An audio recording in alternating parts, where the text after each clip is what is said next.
que azo mérité moi nazo bango sincèrement. Donc c'est comme cela que eza bon, mais en tout cas dans le cadre de la coalition de cela qui est la réalité politique, la réalité électorale. Oui, ça qui est comme un niveau wana. IDPS toza qui est opposition. To lamba qui élection té nzunga élection ezala qui na batu ya FCC. To yebela ngopé. Alors réalité politique na réalité électorale et ça dit que toké na pouvoir mais na elle va proclamer ba députés provinciaux na nationaux. Biso tozu yango té, tozu majorité té. Tout ça qui des fautes ba oh pas kato ba côté banane bande comme susu ba comme automatiquement en opposition. Ba oh bazaka koko zo balinga qui en opposition ba se retrouver na majorité na wapi na parlement. Oh parlement et travailler dans le gouvernement.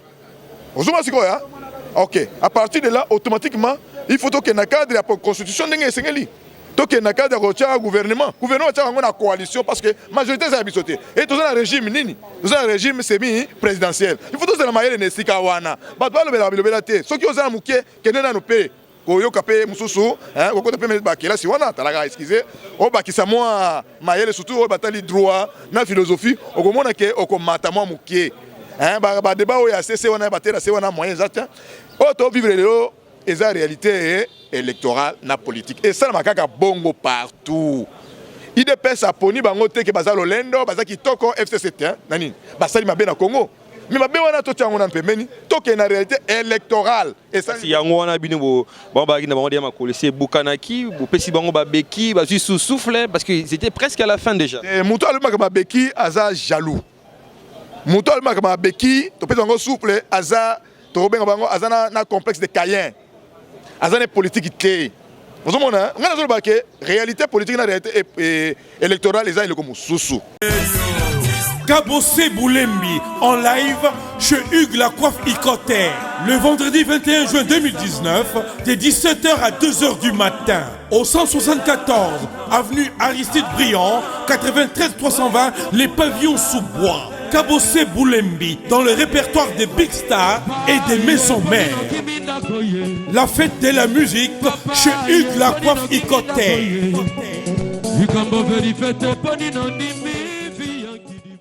Salut la famille, ici c'est Kabossé, Yakotumba Yakobia National numéro 1, à le 21 juin, à partir de 17h, Wapi Nakati à Pavillon Sous-Bois chez Igla Coiffe Cotin, en cadre de la fête de la musique, tout en abisolé surtout chez Igla Coiffe Cotin.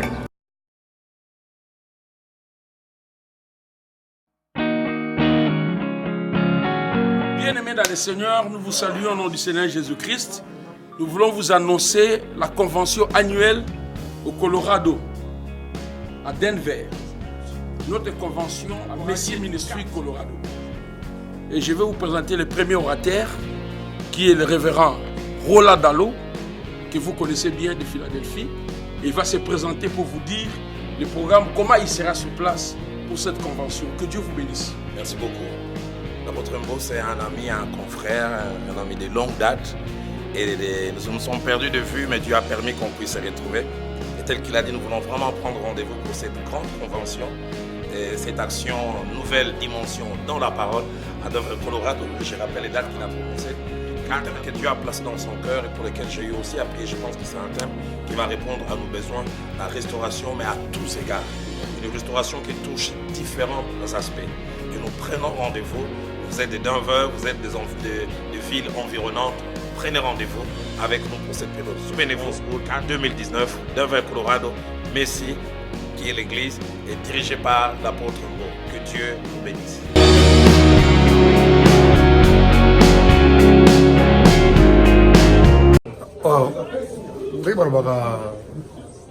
J'avais entendu et j'ai vu. Félicitations à Congo Congo TV. Igela Coiffe Icoté Papa na Kerouan, éternel Kenaya Kanda Taba Ikote Sensi Nganda Taba Fenenene Nganda Taba Chez Hugues La Coiffe Icoté Papa na Kerouan, éternel Kenaya Au 174 avenue Aristide Briand 93 320 les pavillons sous bois. À la petite porte à gauche, association Hugues Icoté. Ntaba Ikote. 01 41 55 0000. Ntaba Ikote. Takas. Descartes Construction et yeah!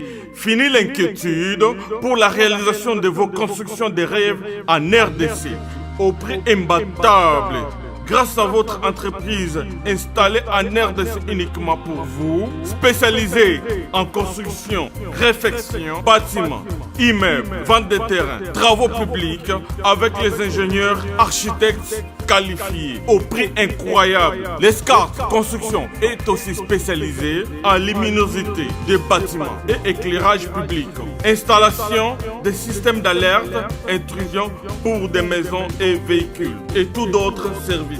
Nous acceptons aussi les paiements par tranche au prix incroyable. Pas d'hésitation avec Descartes Construction. Vous ne serez jamais déçus. Pour tout contact, notre email est descartesconstruction@gmail.com. Notre numéro de contact, plus 447 93 92 82 813 et appelez-nous pour Kinshasa, plus 243 89 91 56 86 2. Descartes Construction, à Tozana Mbongo Moké, opération Tongana RDC. L'agence d'export et d'import, Michel Atlantic Shipping. Et yeah, bana ya Canada, bana ya USA, bomitungisa lisusu. Pour tous vos achats et ventes de voitures, pièces de rechange et les accessoires possibles. Na koti na ba koli na bino na Kinshasa, bomitungisa penza te. Please, bakoya koza koli tina ndako. Pour tout contact, benga Michel Lukadi. Plus 1 508 371 60 43 USA na Canada. Pour la Kinshasa, benga na plus 243 89 551 30 38. Michelo Atlantic Shipping. Yaboye, Bazuapi.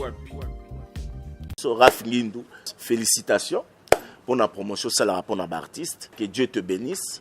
À qu'on n'ait pas demandé, il n'y a rien en face. Suivez Congo Promo TV avec le PDG Raph Ngindou. Nanenga Mabete, Congo Promo Raph Ngindou. Boga, en tout cas, félicitations, merci Sito Oumela.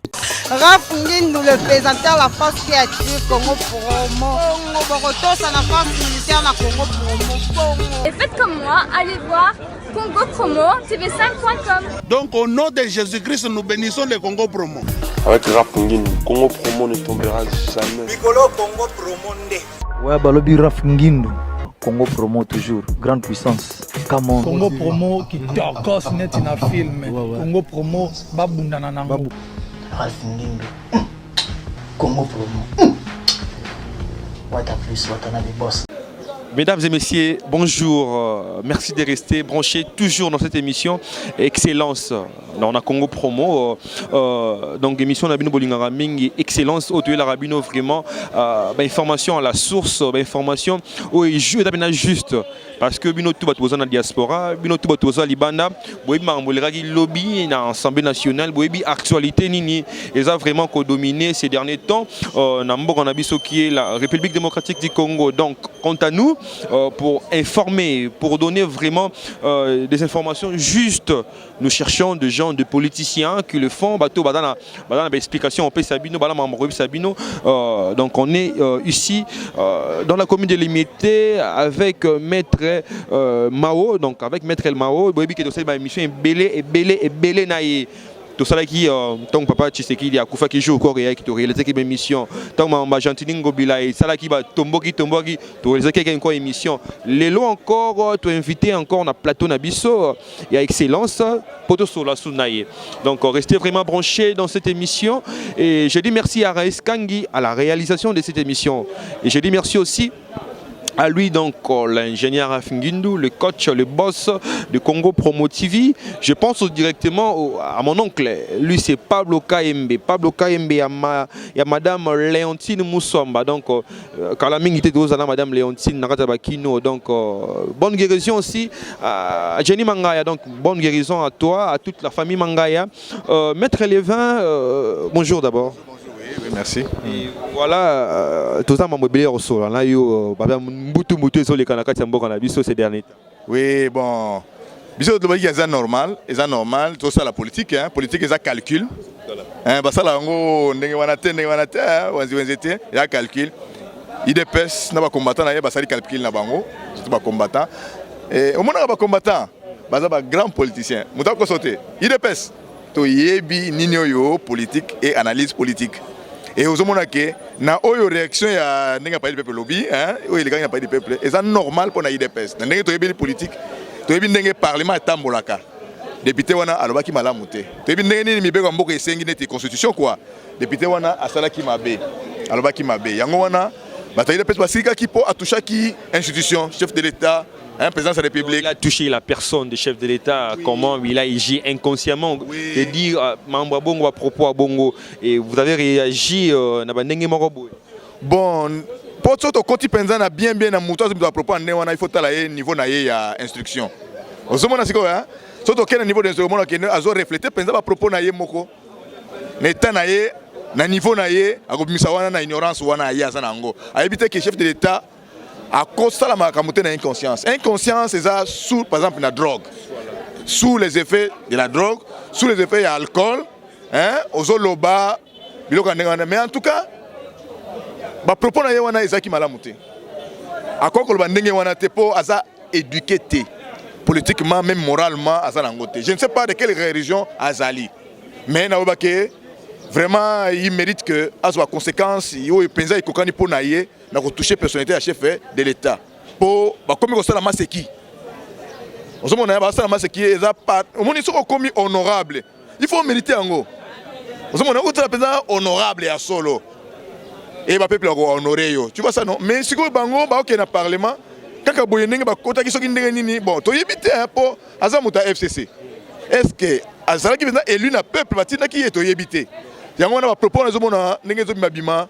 Ezo tsela ke esa milo et to recadrer biloko mususu na kati ya mboka ou na kati ya coalition. Vous comprendre?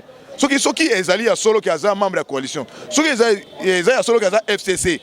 Vraiment ba propos miebele il faut passer lango bien balamba kango ba ya internet ka boy na match ya football ba yeka boy wena na musique ya boy non eza politique eza calcul eza intelligence vous comprenez ba ya te bongo sa idéologie sa philosophie sa boy ga changa ou na pas de peuple bani ko bilobela et na chef de l'État en tout cas yango no moni ba commentaire il pèse ba tombokaki ba tombokelaki mokambia parlementaire Batomoki pas de propos ya mutu oza honorable mais ba comment qu'il faut déshonorer yé. On se comprendre ba propos à ça qui on a tena qui na chef na biso autorité morale aza autorité morale ya UDPS. C'est comme cela que c'est pour ça que qui na ko revendiquer yango et ça ba sit-in quoi hein. Tout ça dans le cadre de la politique ça sit-in mo to kendaki poto manifester mécontentement na biso en tant que combattant par rapport à ba propos pour permettre que na suka et azoba etumbo ekokai pona ye na ndenga tena ki ba propos wana discours toi tu vois ça non hein to éduquer prochainement akol bangote Est-ce que cela ne dit pas que c'est un faux mariage entre la CACH et la FCC? Parce que déjà, une personne qui est dans le mariage, qui est dans la coalition, est-ce que Arol Mama Bongo, cela ne prouve pas que c'est un faux mariage? Bah, vous monez na ba vie ne so ça tout ça ba brebis galu ba zanga te hein. Bato baza vraiment ba électron libre hein bazanga ate hein ayaki na ye po bachaki e poa bo chako mona azape élu soi-disant tu vois ça non ayebi te ndenge politique ezalaka donc aza mutu moko bato baza ba égaré tu vois hein et que azo mérité ba moi na zo bango sincèrement donc c'est comme cela que eza bon mais en tout cas dans cadre de la coalition de cela qui eza réalité politique na réalité électorale o esa que to comme na niveau wana IDPS tozaki na opposition Tolamba qui élection té nzunga élection ezalaki na batu ya FCC toyebela rango pe alors réalité politique na réalité électorale et ça dit que toké na pouvoir mais na elle va proclamer ba députés provinciaux na nationaux biso tozu yango te tozu majorité te tout ça qui des fautes ba oh ba kato ba côté banane bande comme susu ba comme automatiquement en opposition ba oh bazaka koko so balinga ki en opposition ba se retrouver na majorité na wapi na parlement oh Parlement et travailler dans le gouvernement. Vous savez quoi hein? Ok. À partir de là, automatiquement, il faut que dans le cadre de la constitution, Donc il y a un gouvernement a une coalition parce que la majorité est habitée. Et tout ça, un régime nini, tout ça un régime semi-présidentiel. Il faut tout ça la maille de Sikawana. Batwa le belabelate. Ceux qui osent la mouké, qui ne nous paye. Koyo kapé mususu, hein, ko kote pe bakela si wana talaga excusez. O bakisa moi maille surtout o batali droit na philosophie, o ko mona ke o ko mata moi mouké. Hein, ba débat o ya CC wana batela c'est wana moyen exact. O to vivre le et la réalité électorale na politique et ça na makaka bongo partout. IDPS a poni bango te ke bazalo lendo bazaki toko FC7 nani basali mabe na Congo mais mabe wana to tiango na pembeni toke na réalité électorale et ça si yango wana bino bo ba na bango dia makolese bukanaki bo pesi bango ba beki ba juste souffle parce que c'était presque à la fin déjà. Et muto aluma ka beki aza jaloux. Muto aluma ka beki to pesi bango souffle aza to benga bango aza na complexe de Caïn. Azane politique té. Vous avez dit réalité politique et réalité électorale les a comme sousou. Igela coiffe ikote. Papa na Kerwan éternel Kenaya. Kanda taba ikote. Sensi. Nganda taba. Fenenene. Nganda taba. Chez Hugues la coiffe ikote. Papa na Kerwan éternel Kenaya. Au 174 avenue Aristide Briand, 93 320, le pavillon sous bois. À la petite porte à gauche, association Hugues Ikoté.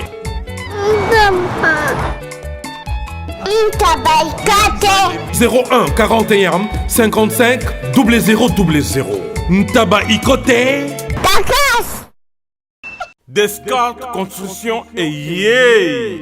Fini l'inquiétude pour la réalisation de vos constructions de rêves en RDC au prix imbattable.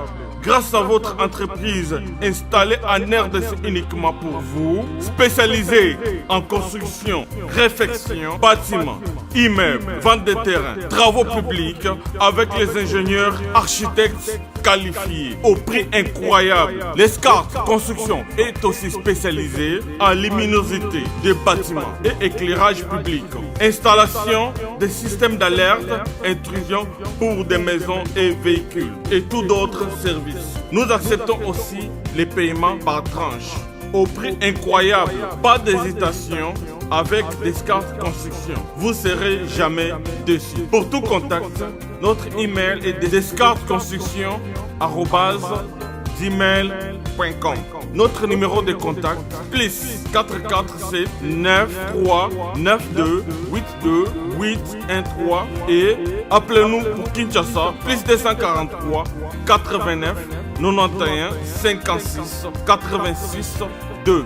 Descartes Construction à Tozana Mbongo Moké, opération Tongana RDC. L'agence d'export et d'import Michel Atlantic Shipping et yé bana ya Canada, bana ya USA, bomitungisa lisusu te. Pour tous vos achats et ventes de voitures, pièces de rechange et les accessoires possibles. Na koti na ba koli na bino na Kinshasa, bomitungisa penza te. Please, bakoya koza koli tina ndako. Pour tout contact, benga Michel Lukadi. Plus 1 508 371 60 43 USA na Canada. Pour la Kinshasa, benga na plus 243 89 551 30 38. Michelo Atlantic Shipping. Yaboye, Bazuapi. Raph Ngindou, félicitations pour la promotion, ça la rapport à l'artiste. Que Dieu te bénisse. À qu'on n'ait pas demandé, il n'y a rien en face. Suivez Congo Promo TV avec le PDG Raph Ngindou. Nanenga mabete Congo Promo Raph Ngindou. Boga, en tout cas, félicitations, merci Sito et Oumela. Raph Ngindou, le présentateur la force créative Congo Promo. Boroto, ça la force militaire na Congo Promo. Et faites comme moi, allez voir Congo Promo, tv5.com. Donc au nom de Jésus-Christ, nous bénissons le Congo Promo. Avec Raph Ngindou, Congo Promo ne tombera jamais. Bigolo Congo Promo nde. Ouais, balobi Raph Ngindou. Congo Promo toujours, grande puissance. Come on. Congo Promo qui torcos net na film. Congo Promo babundana nango. Raph Ngindou. Congo Promo. What a plus, what a boss. ba sentiment personnel ba individu par rapport à na bika balingi moka mingi on a ba passion ebele pona mboka mais bazonga na ba politique na ki politique bazonga na ba élection biso zaki na nzungu te ya kolamba wana donc esami bongo mais siko biso UDPS to prévoit to yebi que to zuite na ba député provinciaux nationaux to zui présidence de la République to un impérium to un pouvoir to na ba affaire to le la ngo peti. On comprend? C'est pour ça que tous ceux qui disent que précaution, il dépend de la élection. Et qui t'a ématé, tous les élections. Tous ceux qui ont fait, tu prévois que au cas où tu gagnes la présidence de la République et que tu as la majorité, tu as la majorité dans le quota. Et tu as la précaution. Dans le français, que mieux vaut un démon que tu connais bien qu'un ange que tu ne connais pas. C'est-à-dire que le démon a besoin d'excuser cette expression. Avec le démon, mais toyebani ndenge na bango agé na bango likolo abetaka boye toyebi yango mona pe ba réaction to sala misiko réaction commentaire asali ezapé na bango message que keba kokene musika te keba pente za glissante soko ke musika tokolia yo on comprendre tokolia bino baza mikie eza baza muke baza mikie et baza pe muke devant UDPS et quand les gens se disent peut-être il est le chef de l'État mais n'a pas le pouvoir. Non. Excusez-moi, papa. Na ko ebiselo mo boyeke. Batu ba réfléchir à makambo, ba kena musika pété. Papa, jour de prestation de serment. Ba monaki ba tout mususu te. Ndeke ba ange ba kitaki, ba sa prestation de serment, ba kei ba tiki ex-président Kabila te, ba monaki ndenge président, na jour ba passation pacifique ya pouvoir, ba la tsisié, ba pesier constitution en mboka, ça signifie le pouvoir ba pesier. Vous comprenez? Et c'est qui? Et si vous avez des poto. Bon, et ça qu'on comprend des potos, mais ça n'a pas de pouvoir de dictature, de routine à biloko ya Afdel, de côté na bankambo ya Taraka ndenge to keke, bato message biloko na mené, biso UDPS, lutte na biso à 37 ans, c'est eza ya pouvoir ya élection. Quand on a pouvoir pour appliquer pour la société na bino. Biso to bazo ba accident te que brusquement ba ke luka pouvoir te IDPS ba zala to zala ki na lutte na biso na lutte na objectif nango biso IDPS to tchaki lutte pour la démocratie to linga ki lutte na biso pour na instaurer état de droit liberté na kati ba justice na kati nyonso wana bango na tan wana to zo bunda pour na biloko wana po mboka ezonga ndenge ezongi lelo ba zala ki ko banga bazaki na base ambeto badokima bagaze babisa biso bato na bazoke kufa pamba bazoseka biso mais or bato nyonso bazaka mvute te bato babanga te papa na biso omoni Etienne que son âme repose en paix alobaki bolongola kobanga bana UDPS peuple congolais pour se prendre en charge pour la destin na bino ennemi eza kobanga la peur dans la vie muto azala kobanga asala keloko te ase liberaka te azalaka muto a libéré or na neto la démocratie makaba mouvement de libération ba mouvement de libération abu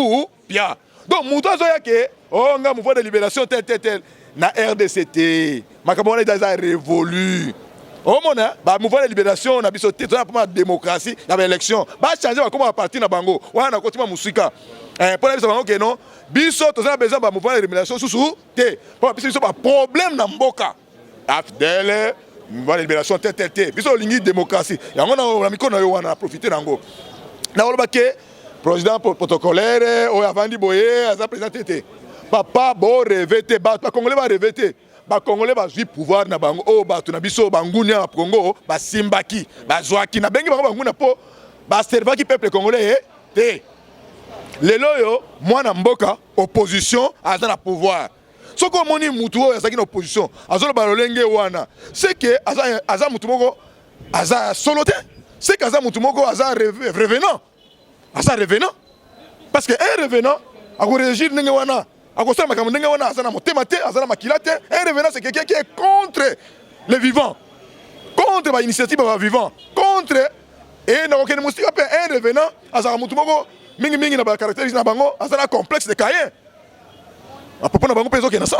Donc c'est que bisone to zabo na UDPS to zapo na konnuire mutute to lobite ke oh boyete pouvoir UDPS a zui yango a mérité yango et président biso to te mo biso na pouvoir asa imperium asa wana pour ala qui s'appelle peuple congolais ala qui s'appelle ndenge musala esale makala Congo ala qui s'appelle que Congo il y a biso nyonso Congo yenda za mwana mukolo Congo il faut y avoir ça ngote donc c'est comme ça que akolakisa bango ndenge musala esale makala nazo biso vérité que et ndenge akotaki beaucoup mona pesa oya zana misu ya komona oya zana mato ya koyoka omona pesa différence ekoti quand les alaki pour président loba problème il faut qu'on tindika ye net batterie ezate oh mais comment ça hein pas président net batterie ezate kamine net batterie ezate ko tindika milinge pai te la biso président akoti azana point de vue na ye akobenga presse ayebisi bango ozomona sikoya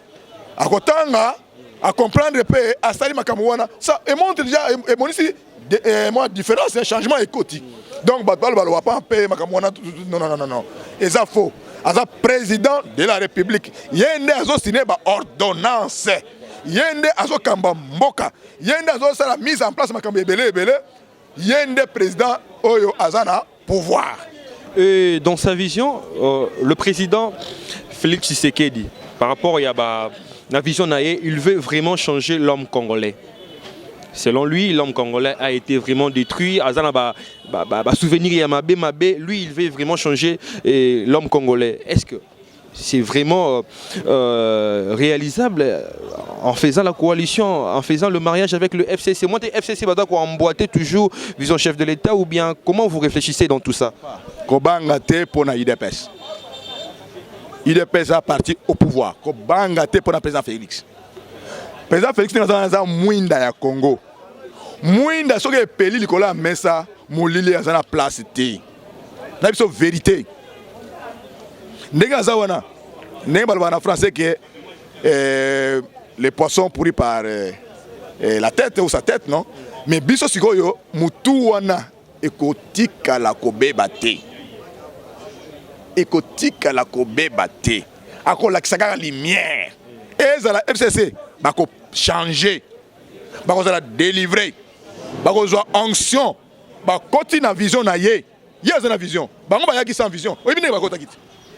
Afdele ye ba bénéficier à Afdele, ba travailler bango sans projet de société et l'autre côté, ba ki ça parti moko boye, soit disant parti du peuple, ba comme ça la boye pour pas tromper Batu qui ton côté. Mais biso to na vrai parti du peuple. Oyo président nango président Félix Antoine a outé na parti UDPS. Azala qui combattant a Mati secrétaire national, a Mati secrétaire général adjoint, a commis président nani a commis président à parti, après a commis candidat à UDPS. Tu vois ça non?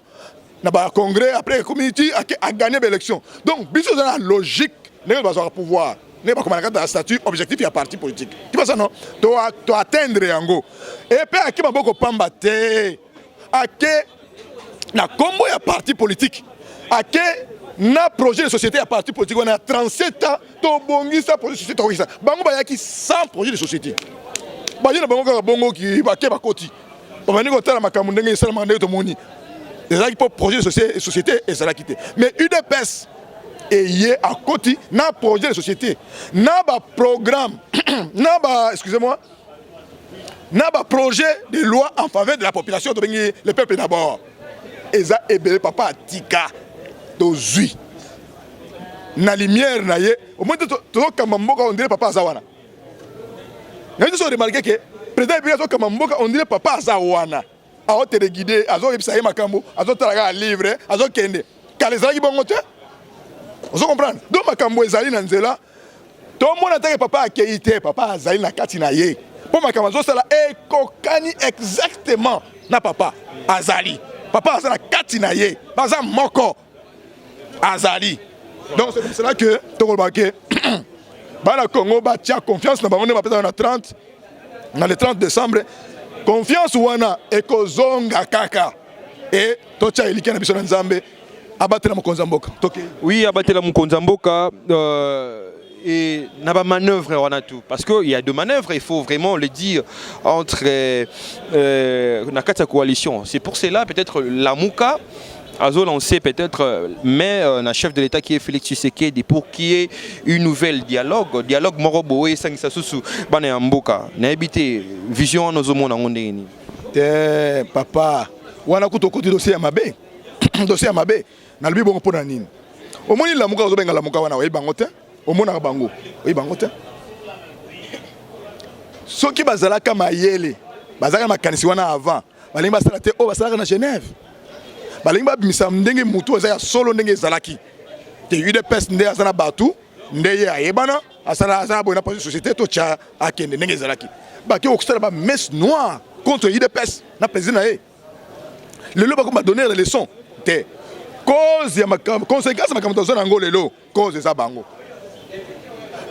na cause oyo baza nango baprévoyaki bahypothèse mosusu te au cas où tolongoli ye ekake ye moko azwi tokoma nini tokosuka wapi hypothèse wana ebosanaki bango mais biso toza na problème te tobimaki totikali bango ya mvutuma totikali bango mopepa mabe ya satana wana batikali nango biso tobimi na biso malembe tokei tokomi mpe na tête à pays donc nyonso ezalaki ya kobonga tobongisaki et toyebi biso moko ndenge nini tokei na pouvoir na bato oyo baza mike baza mpe moke bakosala biso eloko te so tolingi totindika bango kaka lelo omoni makambo elali kuna donc yoza contre peut-être contre dialogue wana balamuka bazolancé chef de l'état wana na baélection ezalaka te papa dialogue eza na fondement na yango te élection esalamaki cour constitutionnelle esalamaki opposition ekendaki na cour constitutionnelle basalaki makambo nyonso esilaki are ebimaki dialogue ndenge lisusu soki moto aosenga dialogue seki aza revenant aza na motema te aza na makanisi malamu te aza na nini te aza revenant politique quoi. Mais aussi Moïse Katumbi, tout en reconnaissant le pouvoir du chef de l'État, en faisant sa politique, politique, on reconnaître vraiment chef de l'État, mais pour atterrir na Goma ou ezalaki voyage naie, baboye a permission à atterrir na ya ko voler, na éviter. C'est vous encore qui est derrière la main noire. Non. Kolanda ba politicien te. Ba politique bazana ba système. So bazana mbeba na yena autorité ya aviation kuna ya réalisation nango a baloli. A commission ngo no ba pekisinga na kita to na mata. Te to za la bongo te to na pe sincère. Ko ça la politique eza le kota kaka te. Bango nde biso la vérité. Vérité eza que il fallait à prévoir makambo wana nyonso à se conformer na mibeko ya aviation, hein? Na ministère du transport, je crois. Et qu'on peut ça y est, n'ingisa kokende okwe ya toko mata. Mais qu'on voit que chef de l'État, oh, bah service de renseignement, oh police, oh FARDC, oh non. Et ça yemoko azana problème na ye na mibeko à l'État kuna. Il fallait se conformer na mi document, hein? Ba formalité. So ka sali yangote, ba pekisi premier zawat. Mais vous comprenez que Moïse Katumbi, il tend un peu la main, la chef de l'État, il a travaillé la chef de l'État, malgré que nous avons boycotté un peu. Ko uta na poto, alekiti na Zambie à kota kite na mboka, à quelques mètres. Le loyo, pouvoir échanger, moutou azana pouvoir le président Nabiso, a ebisi ezonga province ate, azongi. To respecter ba accord, ya respecter ba texte, hein. Kota, à koti. Passeport, joie.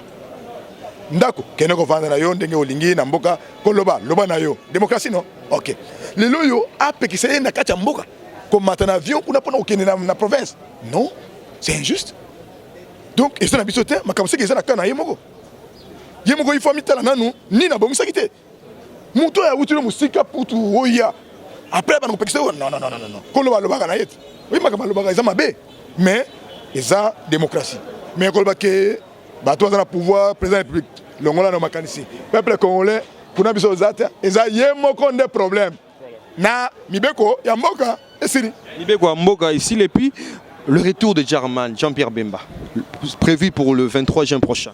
Non événement. C'est un non événement. Pour nini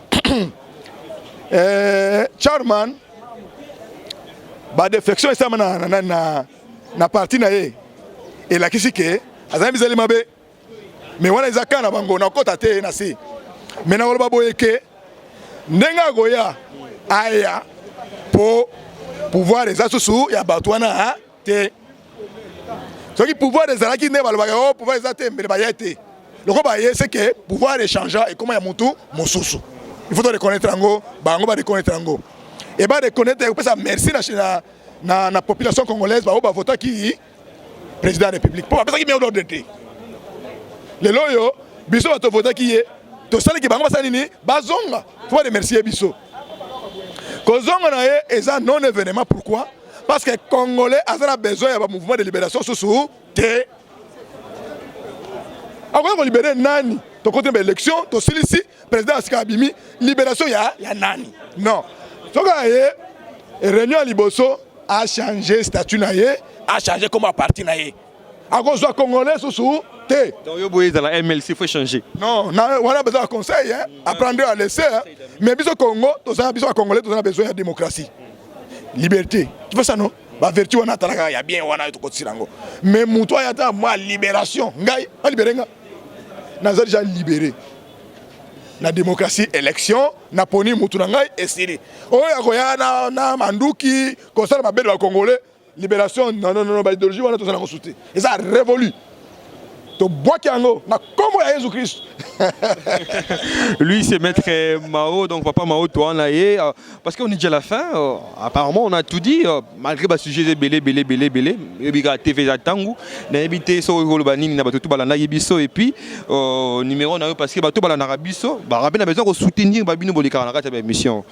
Oui, peut-être dans Bosana pour na biso exact que plus 243 81 43 78 2 la Bandela plus 243 81 43 78 2 pose wangai facilement ils s'appellent WhatsApp tolo baboye vrai parti du peuple eza UDPS n'est zawana aza pour un progrès social na démocratie. So botangi parti politique azo pesa déjà message na ye. Na kombo na ye apamba message. Union pour la démocratie et le progrès social. Ba to bazo mona o la muka. Ba ce sont des revenants. Ba kufa ki na ba wei ba bimi. Ba ko yali kanise nini malamu. Ba ko panza na ba démon politique. Des revenants politiques. To landa bango te. Ba o bazo ya nous avons besoin de démocratie et de liberté. Makama mouvement de libération Abou Pia. To tindiki yango na bisika bikauka. Na ko ba lisusu boyeke UDPS azana deuil. To perda ki mama na biso Monique Kitoko. Kalate bokomona ba programme bana Congo na websa bino kaza combattant ya munene. Mama oyo atala kateo catégorie ya mutu asola kitoko. Menzamba bengi natana ye en tout cas tu repères le kumu na ye en tant que combattante atalaki te oh gaz oh masasi akendaki na front banda yango tokoya kolela ye je crois qu'il y a la permanence toya ebele ko mama wana tolela ye na esenge nyonso to chakimia tozala na ba funérailles wana tina suka nango et to ba boyeke bande ko na biso ba baka mariage oba longwa to boyi ba leçon wana lelo so ba yebaki balingba bongisango avant ba pona président o ya lelo autorité morale na biso mais ba pona ki était ba conséquence nango cause ça bango ba conséquence nango biso de se préparer ki nango et ça ba réalité électorale to kanasa déjà ba hypothèse wana ke so to président de la République probablement mais ba député le ko bango ba nzungu to rezoité to vivre na oya goya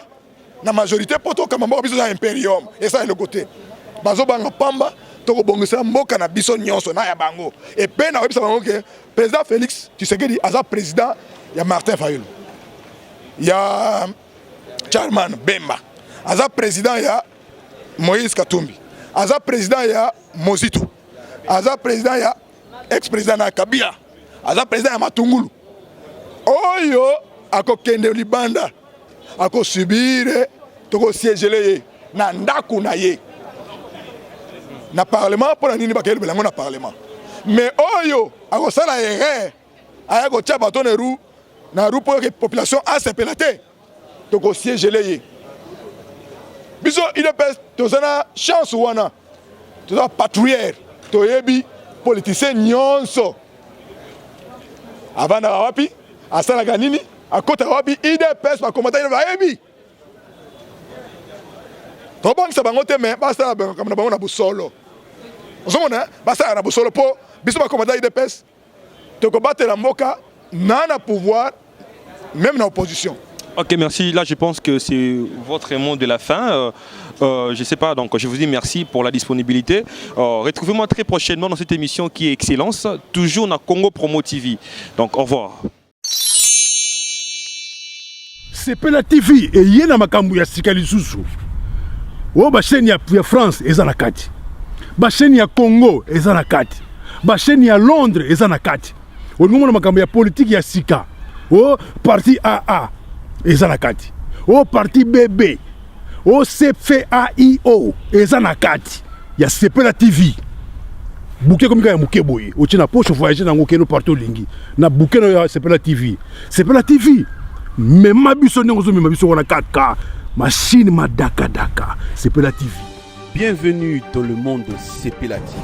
Sepela TV est le décodeur qui vous permet de suivre les chaînes du Congo en direct de la diaspora.